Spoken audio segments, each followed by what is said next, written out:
Hello दोस्तों, कैसे हो आप। तो आज की कहानी का नाम है हमारा कछुआ और खरगोश। तो देखते हैं क्या है कहानी में।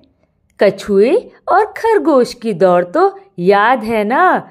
उस दौड़ के बाद जानवरों के पूरे राज्य में सभी कछुए और खरगोश के बारे में चर्चा करने लगे। आलस के कारण खरगोश दौड़ हार गया। अपनी मंजिल की ओर लगातार चलकर कछुआ जीत गया।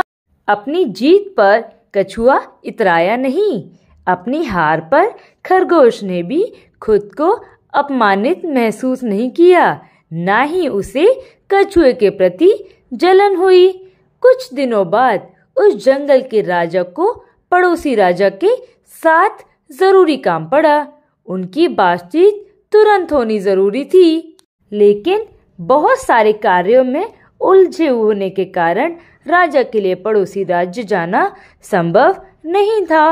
अतः राजा ने खरगोश और कछुए को बुलाया और कहा, तुम दोनों में से किसी एक को पड़ोसी राज्य जाना पड़ेगा। मेरा संदेश उन्हें देकर उनका जवाब लेकर एक दिन के अंदर वापस आना होगा। पड़ोसी राज्य पहुंचने का रास्ता कांटों और पत्थरों से भरा था। बीच में दो नदियां भी थी। कछुए और खरगोश दोनों के लिए रास्ता आसानी से तय करना मुश्किल था। दोनों ने मिलकर एक योजना बनाई। अगले दिन तड़के दोनों तैयार हो गए। राजा का संदेश लेकर दोनों साथ निकल पड़े। जंगल के रास्ते में खरगोश कछुए को अपनी पीठ पर बैठाकर तेजी से दौड़ा।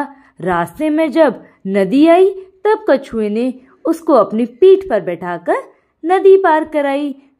फिर खरगोश ने कछुए को अपनी पीठ पर बैठाकर दौड़ लगाई। दूसरी नदी आते ही कछुए ने अपना काम किया। इस तरह दोनों मिलकर बहुत जल्दी अपनी मंजिल तक पहुंच गए। राजा से बातचीत करके वे वापस समय से लौट ही आए। राजा ने दोनों की खूब प्रशंसा की। तो दोस्तों, कैसी लगी आपको यह कहानी।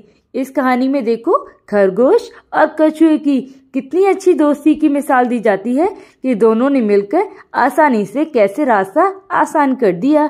तो अगर आप भी मिलकर ऐसे अपने दोस्तों के साथ काम करेंगे तो किसी भी काम को बहुत ही आसानी से कर सकेंगे। इसीलिए बोलते हैं हमेशा मिलजुल कर रहना चाहिए और हर किसी से दोस्ती करनी चाहिए। चलो अब मिलते हैं अब अगली कहानी में। Bye bye.